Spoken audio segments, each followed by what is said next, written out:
దేవుని బిడ్డలారా, ప్రభువైన యేసయ్య నామములో మీ అందరికీ క్రిస్మస్ శుభాకాంక్షలండి. లూకా రాసిన సువార్త 2వ అధ్యాయం 14వ వాక్యాన్ని చదువుకొని ఈ రోజు కొరకు మనము ప్రార్థన చేద్దాం. సర్వోన్నతమైన స్థలములలో దేవునికి మహిమయు, ఆయనకిష్టులైన మనుషులకు భూమి మీద సమాధానమును కలుగునగాక అని దేవుని స్తోత్రము చేయుచుండెను.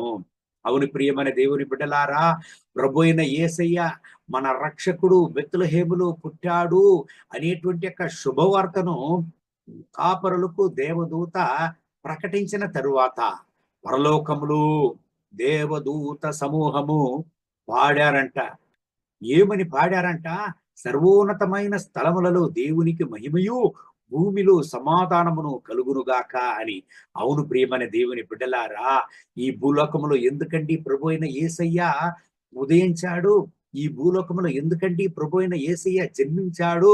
మానవ జాతికి సమాధానాన్ని కలిగించడానికి, సమాధానాన్ని ఇవ్వడానికి ఈ భూమికి ఆయన వచ్చాడు. యేషయ ప్రవక్త గ్రంథం 9వ అధ్యాయం 6వ వాక్యం చెప్తుంది చూడండి, సమాధాన ప్రభువుగా ఈ భూలోకములో ఆయన పుట్టాడంట. అవును ప్రియమైన దేవుని బిడ్డలారా, ఒక ప్రశ్న మిమ్మల్ని అడుగుతున్నాను. మీ జీవితంలో సమాధానంగా మీరు ఉంటున్నారా? మీ కుటుంబంలో ఆ దేవుని సమాధానం ఉంటున్నదా?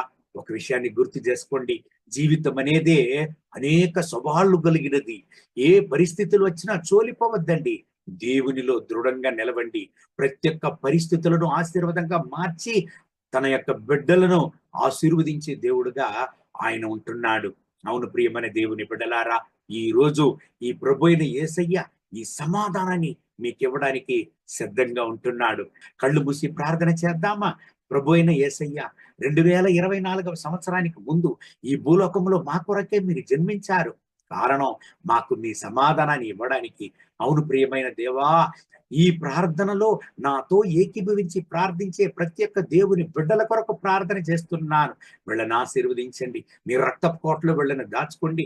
మీ యొక్క కృపా ప్రసన్నత వీళ్ళపైన దిగువచ్చును కాక. వీళ్ళ కుటుంబాన్ని ఆశీర్వదించండి నాయనా.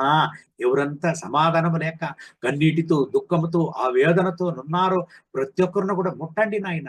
మీ కృపా ప్రసన్నత వాళ్ళపైన దిగివచ్చును గాక. మీ రక్తపు కోటలో వాళ్ళని దాచుకోండి, వాళ్ళ కుటుంబాన్ని ఆశీర్వదించండి నాయనా. వాళ్ళ యొక్క వేదనలను తొలగించి ఈ క్రిస్మస్ రోజులు మీ సమాధానముతో వాళ్ళను నింపండి నాయన. సంతోషముతో ఈ క్రిస్మస్ రోజును నాయనా సెలబ్రేట్ చేయడానికి మీ బిడ్డలకు సహాయం చేయండి. మహిమ ఘనత స్తుతి మీకే. యేసయ్య నామములో వేడుకుంటున్నాం మా ప్రియ పరలోకపు తండ్రి. ఆమేన్, ఆమేన్. May God bless you. Wish you happy Christmas.